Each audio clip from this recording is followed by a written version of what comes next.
Fala pessoal, beleza? Como é que você tá? Tá bem? Já deixou aquele like? Já se inscreveu no nosso canal? Se sim, então vamos começar. Porque o vídeo de hoje é assim, ó. Por que é tão humilhante ser pobre no Brasil? Já fiz essa pergunta? Eu já fiz essa pergunta e eu vou te falar, o brasileiro hoje, ele é guerreiro. Sabe por quê? Porque R$ 1.500, R$ 1.600 não dá pra você poder viver. Essa é a questão, pessoal. Não dá pra você poder viver. É muito pouco, entendeu? Só de comida você gasta R$ 800, chutando muito baixo. Uma compra boa mesmo é R$ 1.500. É o salário mínimo, é uma compra boa para você ir no mercado. Então, ser pobre no Brasil é muito humilhante. É muito humilhante mesmo. Não é que nem ser pobre nos Estados Unidos, que pelo menos o básico você tem. Ser pobre no Brasil é nem o básico que você tem acesso. E quando o pobre ele tem acesso, ele deixa de comprar algo para ter acesso àquilo. Então não é acesso, na verdade é não ter acesso a algo para ele poder ter acesso àquilo. Complicado. Vamos entender aqui nesse vídeo um pouco melhor. Ser pobre no Brasil é viver fazendo conta na cabeça o tempo inteiro, é olhar o preço das coisas e já sentir aquela facada, é calcular no mercado para ver se a compra não vai ultrapassar. Claro, já aconteceu isso também comigo, entendeu? A gente ia lá com R$ 800 para poder fazer compra e a gente tinha que ficar fazendo na calculadora para ver se chegasse lá na hora lá de passar as compras, se não ia passar do valor, a gente tem que colocar tudo no carrinho e falar para a mulher, não, tem que devolver. O orçamento que você tem no bolso, porque se ultrapassar pode acabar faltando pro restante das outras contas. E o pior, não é só faltar dinheiro, é o que isso causa dentro de você. Sensação de frustração total.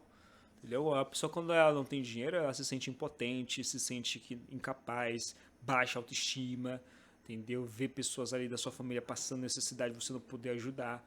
É uma sensação de frustração, de impotência, de não ser uma pessoa ali que consegue solucionar o problema. Ainda mais o homem, que o homem ele é visto como uma imagem de, opa, eu pego aqui e resolvo. Pior ainda. O salário mínimo no Brasil gira em torno de um pouco mais de R$ 1.600. Agora, se a gente pega e monta uma vida simples em uma cidade pequena para uma pessoa apenas, a gente consegue ver. Dá. Vamos supor, uma cidadezinha pequena, 7.000 habitantes, você tendo uma casa própria, tendo um carro, entendeu? Você consegue se sobreviver com R$ 1.600. Você não tem luxo, você não consegue, tipo, vou fazer uma viagem. Esquece viagem com 1.600. O que dá para fazer com 1.600, você tendo uma casa quitada, um carro quitado, é gasolina, aluguel, não, gasolina, internet, uma linha de crédito, comida,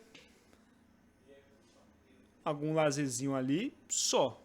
A realidade de como é sobreviver com o salário mínimo. O aluguel em regiões menores do Brasil, como uma kitnet, por exemplo, gira em torno de uns R$ 600. Alimentação, uns R$ 600, chuta no baixo, tá? Contas básicas, água, luz, internet, dá uns de 200 a 250, o que já dá R$ 1.400. Sendo assim, sobra R$ 171 para essa pessoa passar o mês inteiro. E eu já vi até investidores, pessoas se dizendo investidores que falando assim, ó, não, pega lá do seu salário, que na época era 1.500, pega lá de 1.500, separa 30% para a sua economia, para a sua reserva, para o seu investimento. Eu falo, meu amigo do céu, ele vai tirar 30% do salário mínimo,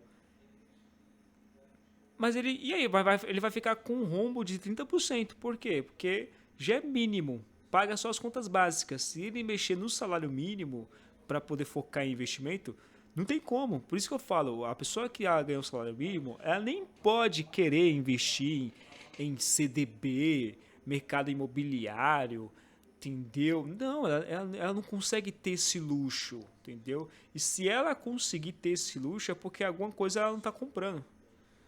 E essa alguma coisa não é nem sequer um luxo. Uma coisa básica ela está deixando de comprar para poder ter aquele dinheirinho de 30% para poder investir na educação dela. Quer ver? Vamos fazer aqui uma conta? Deixa eu pegar aqui a calculadora. Essa calculadora aqui, vamos entender o seguinte, bora ver aqui. Bora ver quanto que é de 1.600 vezes 30%. R$480. Então ele vai deixar de comprar algo que é muito significativo para poder fazer uma reserva de R$480. Aí vamos supor que ele fica um ano juntando R$480. Ele tem 5.000. Aí vamos supor que ele passa um ano, ele passa 10 anos. Ou seja, ele passa 10 anos juntando 30% do salário mínimo para ter 57.000. Aí eu te pergunto, 57.000 dá para fazer o quê? Dá para comprar uma casa com 57.000? Dá para comprar um carro daqui 10 anos com 57.000. Só. Que esse carro ele vai virar um gasto, né? Vai virar um passivo. Ele não vai virar um ativo de produção de riqueza. Não, ele vai virar um passivo. É complicado. Então ele vai ficar 10 anos andando de pé. Isso, teoricamente, se ele fosse... O investimento dele fosse... Os 30%, né, dizendo ele que era um investimento, fosse para poder comprar o carro. E carro não é investimento, é passivo. Investimento é ativo, aquilo que te traz dinheiro. O carro ele te tira dinheiro. Então... Ele teria que, tipo, daqui 10 anos, ele tentar montar um negócio com 57.000 reais. Basicamente isso, né? É triste. É complicado. Por isso que eu falo, a pessoa que ganha aí um salário mínimo, ela tem que tirar a ideia de querer poupar, de querer investir em CDB, mercado de ações. Esquece isso. Ações não enriquecem, pessoal. Ações, investimento, ele só potencializa o seu dinheiro para não perder sobre a inflação. Apenas isso, entendeu? Você tem que ter um montante muito grande para poder viver de renda. É como se fosse hoje. Hoje os juros, a taxa Selic está em torno de quê? De 15%? 15% dá em torno de 1,5%, né? Vamos arredondar que a taxa Selic está 12%. Então vamos entender que 100 mil vai render 1% ao mês. Isso significa o quê? Que ele vai ter 100 mil vezes 1% é R$1.000 de rendimento, né? Isso é R$1.000 de rendimento ao mês. Mas você tem que ter 100 mil. Aí dá para viver de rendimento. Agora o cara que pega lá R$450 vai viver de rendimento? R$171 para essa pessoa ter um único dia de lazer, porque cada saída no Brasil, como a gente conhece o Brasil, vai uns R$100 tranquilamente. Levando em consideração que uma pizza vale mais que um dia trabalhado aqui no Brasil, já que o dia trabalhado aqui no Brasil equivale a R$54 pagos pelo regime CLT. E detalhe, se não acabar o gás dessa pessoa, né? Porque se acabar o gás, aí vai praticamente esse dinheiro todo, porque um gás no Brasil custa de R$110 a R$120. Outro detalhe importante também é torcer para não ficar doente e nem se acidentar, né? Porque senão essa pessoa terá que gastar esses R$171 com remédios. E a pessoa não tem que só torcer para não ficar doente ou se acidentar, como ela também tem que torcer para não arrumar um relacionamento também. Porque com R$1.500 você não consegue ter um relacionamento a dois. Não acabar o gás do mesmo momento. E se você é pobre no Brasil, você sabe que isso tem... E questão de comer fora final de semana, esquece esse negócio, entendeu? Questão de viajar, esquece também.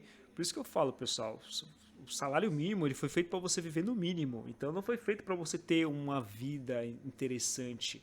E eu não falo uma vida luxuosa, não. Eu falo uma vida confortável, entendeu? Eu acredito hoje no Brasil, para você ter uma vida confortável, R$10.000 você tem que ter todo mês. Viver uma vida confortável, entre aspas, né? Porque conforto é muito relativo, né? Tem pessoas hoje que gastam R$300.000 por mês para viver no conforto, enquanto outras tem pessoas que ganham R$5.000 e vivem também no conforto. Então, conforto ele tem muito mais a ver com aquilo que você espera que seja confortável para ti. Muita probabilidade de acontecer. No Brasil, grande parte do salário vai só para sobreviver. Em países mais ricos, por exemplo, o básico ocupa uma fatia menor da renda. Por exemplo, na Europa, a alimentação pode representar de 10 a 15% da renda. No Brasil... no Brasil é 80%. 80 ainda comendo baixo. Isso é um dado interessante, hein, cara? Nos outros países, quanto que representa a comida no custo referente ao quanto que ele ganha? Aqui no Brasil, ultrapassa o 100%. A pessoa deixa de comprar para poder sobrar. Olha que interessante. Pode passar de 30 a 40%.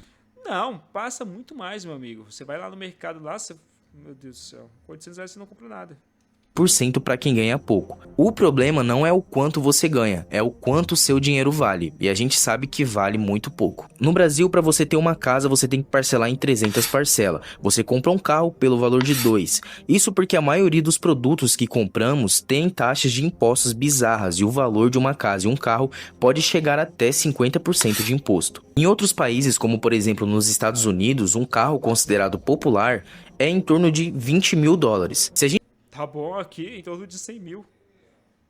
colocar o mesmo valor que sobra para uma pessoa aqui no Brasil, que é R$ 170, para uma pessoa nos Estados Unidos que sobra $170, nós veremos a diferença do poder de compra. Um carro popular no Brasil está na média de R$ 80 mil. Para uma pessoa conseguir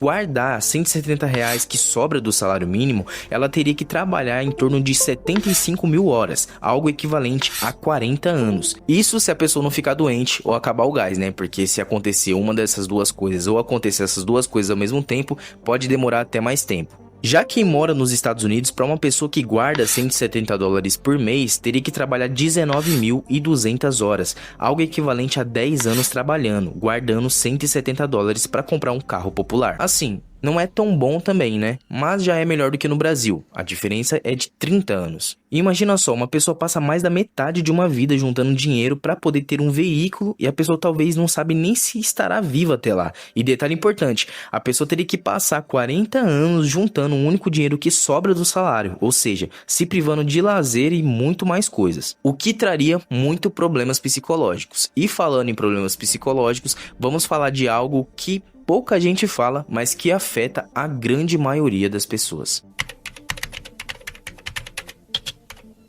A famosa escala 6x1, onde você trabalha 6 dias. Mas tá acabando essa escala 6x1, né? Já tá terminando já. Isso é interessante. E tem apenas um dia da semana para poder descansar, onde você não tem tempo para estudar, nem para viver. Essa escala 6x1, ela faz com que as pessoas não tenham lazer com a própria família, não tem tempo nem para tentar sair da situação. Então, mas não é uma questão de não ter tempo, cara. Porque se tu pega lá os Estados Unidos, não existe nem sequer o termo escala. Lá o americano ele pode trabalhar de domingo a domingo. Quem faz o tempo dele é ele mesmo. Só que olha que interessante. O americano ele trabalha todos os dias, por quê? Porque ele vê vantagem em trabalhar todos os dias. Aqui o brasileiro é diferente. Ele não quer trabalhar todos os dias porque ele não vê vantagem de trabalhar todos os dias. Porque ele pensa assim, tá, por qual motivo eu vou trabalhar todos os dias para receber o mesmo? Então eu quero trabalhar menos. Matematicamente, logicamente, e racionalmente, isso é a melhor decisão. Já lá nos Estados Unidos, por não ter FGTS, por não ter INSS, não ter previdência, ele mesmo que constrói lá sua própria previdência privada, ele fala o seguinte, cara, eu vou trabalhar o máximo de dias possível para poder ganhar mais. Aqui você não tem essa opção no Brasil. Vou trabalhar o máximo de dias para poder ganhar mais. Ao contrário, você trabalha-se mais e ganha menos.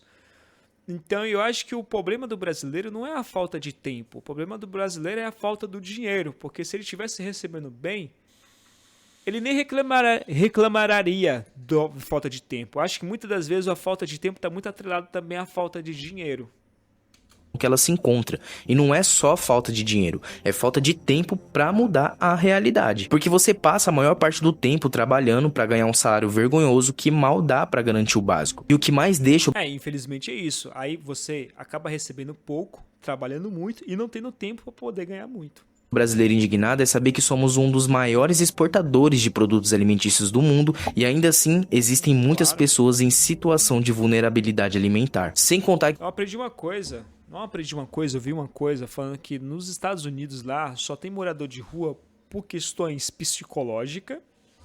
A pessoa ela tem ali um distúrbio mental e acaba indo pra rua, ou muitas das vezes, e isso também causa traumas de guerra. Soldados, entendeu? Que teve ali problemas psicológicos, acaba indo lá pra rua morar, entendeu? Tem muito isso. Mas tem muita assistência social para o morador de rua dos Estados Unidos. Até ao próprio governo paga-se moradia, paga alimento, paga tudo, literalmente, entendeu? Então, lá, muitas das vezes, ser morador de rua é algo opcional, é por opção dele. Porque tem a família, tem o governo, tem a economia, tem emprego, é opcional. Já aqui no Brasil, muitas das vezes o morador de rua não é opcional ele estar na rua. Foi circunstâncias da vida, falta de oportunidade, falta ali de uma integração também. Eu percebo muito isso, que quando a pessoa ela sai do grupo, ela foi morador de rua, ou ela foi presa, algo assim do tipo, não tem ali uma integração para que essa pessoa venha se sentir parte de novo da sociedade. Parece que a sociedade exclui ela. E aí quando exclui, ela fica até sem apoio, entendeu? E aí, sem apoio, ela acaba voltando para a vida dela antiga. Então eu percebo que hoje no Brasil não tem muito esse programa de integração, esse programa de acolher de novo essa pessoa, de poder, entendeu? Sabe, abraçar novamente, falar assim, ó, tudo bem, vamos agora seguir em frente. Não tem. Que um dia que deveria ser para descanso, as pessoas têm que escolher entre fazer tarefas domésticas, resolver problemas externos ou dormir. Ansiedade, estresse e burnout estão cada vez mais comuns, principalmente por causa da pressão financeira e insegurança. No Brasil, até 63% dos trabalhadores brasileiros sofrem com ansiedade ou estresse crônico, ou seja, a cada 10 trabalhadores, 6 são afetados diariamente por problemas psicológicos. Eu sofro por isso também, cara, ansiedade também. Não é ansiedade que eu sofro. Eu tenho estresse, é diferente de ansiedade.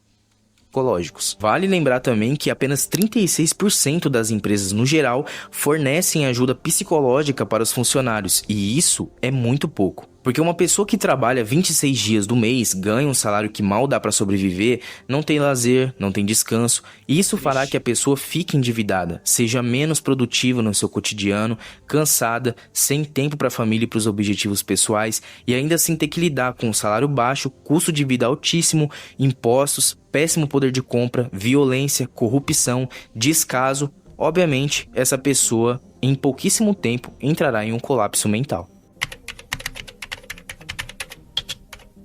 Bom, não dá para falar de Brasil sem falar dos impostos, né? Claro. No Brasil, quem é pobre paga proporcionalmente mais. Por exemplo, no imposto do consumo, comida, Vou dizer que é 40%, né? gás, produtos. O rico paga mais sobre a renda, o pobre paga mais no dia a dia. O pobre paga imposto até tentando sobreviver e muitas das vezes não vê o retorno desses impostos. O Brasil é um dos países mais desiguais do mundo. Segundo o IBGE, os 20% mais ricos ganham cerca de 11 vezes mais que os 20% mais pobres. Você não é só pobre, você é cercado por riqueza que você até vê, mas não consegue alcançar. Total, cara, total. O cara que tá dentro do ônibus indo para trabalhar 4 horas da manhã, ele olha lá o vidro do ônibus, ele vê um carro bonitão. Quantas vezes, cara, eu não tava indo trabalhar dentro do ônibus, indo pro trabalho, e eu via, tipo assim, um carro bonito. Eu ficava pensando, cara, eu acho que esse emprego que eu estou trabalhando não vai me fazer chegar nesse carro. O que eu tenho que fazer para ter esse carro? Quais são as atitudes, comportamento? O que eu preciso oferecer como uma moeda de troca para eu poder ter esse carro? Porque é gritante, entendeu? É gritante mesmo. A desigualdade e o quanto que a riqueza está perto também da pobreza é surreal, cara. Né? É que nem na... Não é que nem nos Estados Unidos, que existe ali uma mistura, uma sinergia, e você não vê tanta pobreza perto da riqueza. Parece que tudo fica meio que harmônico, né? Os gramados como é que eu posso dizer? Os gramados de casas privadas são os mesmos gramados com qualidade de casas simples, entendeu? Mas aqui não, aqui você sabe muito bem, quando você entra dentro de uma comunidade, você vê ali as casas humildes e tudo mais, e quando você entra em Alphaville da vida. E isso acaba com o psicológico de qualquer um. O Brasil ainda registra dezenas de milhares de homicídios por ano, taxa de acima de muitos países desenvolvidos. Por exemplo, você trabalha, compra algo e ainda tem medo de perder tudo em segundos. O pobre, ele não só tem pouco, como ele vive o tempo inteiro com medo de perder o pouco que ele tem. O nosso sistema de segurança é um dos mais fracos do mundo e nossas leis são piores ainda. Segundo o índice internacional, o Brasil está em 7º lugar entre os países mais perigosos do mundo, ficando atrás somente de Equador, Nigéria, México, Síria, Mianmar e Palestina. Se levarmos em consideração uma pessoa que ganha o salário mínimo e guarda R$ 170 durante 40 anos, assim que ela conquistar o seu primeiro automóvel, ela pode perder ele e até a própria vida em um assalto que muitas das vezes não dura nem 40 segundos. Agora pensa nisso, você paga imposto, mas não confia para onde ele vai. Escândalos, má gestão, desperdício. Questão de corrupção é complicada no Brasil, né? É muito complicado mesmo. Isso cria uma sensação de falta de medicamentos, falta de profissão. A educação deveria ser a escada que tira alguém da pobreza, mas no Brasil, muitas das vezes, ela está quebrada. Escola. Eu percebo também que a educação do Brasil, ele é uma educação que tem um certo limite. Ele ensina a como trabalhar e a como se comportar em um sistema que já está quebrado. Um sistema que, por si só, ele já não consegue ajudar a população. Então, é tipo de uma educação para poder o cara virar operário de fábrica. Não é educação para ele poder enxergar o mundo como oportunidades. Ele fala assim, o que eu tenho que fazer no mundo para eu ter dinheiro prestando bom serviço para o mundo. Não, é diferente, entendeu? Hoje a educação do Brasil é uma educação que faz com que a pessoa seja operário, faz com que a pessoa ela tenha o mínimo e venha se contentar com o mínimo e não venha ter nenhuma perspectiva de crescimento. A educação hoje do Brasil é uma educação que existe um limite. Olha, até aqui eu ensino. Daqui para cá a gente não ensina. Por quê? Porque senão a gente perde o operário. Aí o operário vira empresário. Então a gente não ensina isso.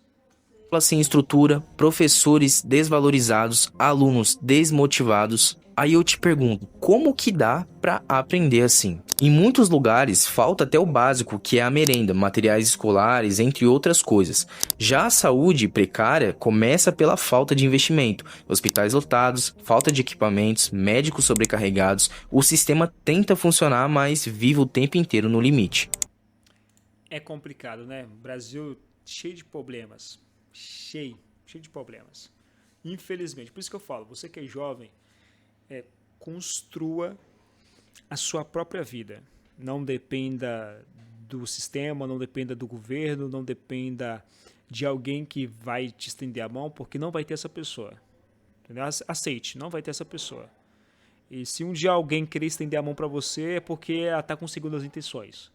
Ela quer utilizar a sua mão como uma ferramenta de mão de obra para o enriquecimento dela. Simplesmente isso. Então, construa, cara. Construa a sua vida. Tenta estudar bastante, leia livro, faça curso. Tem a internet aí à sua disposição, entendeu? Para você poder estudar. E não dependa do sistema. Porque não tem esse salvador, a não ser Jesus Cristo. Então não tem esse salvador que vai vir, entendeu? E vai falar assim, eu tomo aqui uma solução para ti. Não tem. E quando a gente entende que não tem, a gente começa a criar esse senso de urgência. Meu Deus do céu, ninguém vai me salvar. Deixa eu me salvar eu mesmo. É isso, tá ligado? Então, pra cima. Deixa aquele like aqui, se inscreve no nosso canal para mais vídeo. Fechou? Um abraço.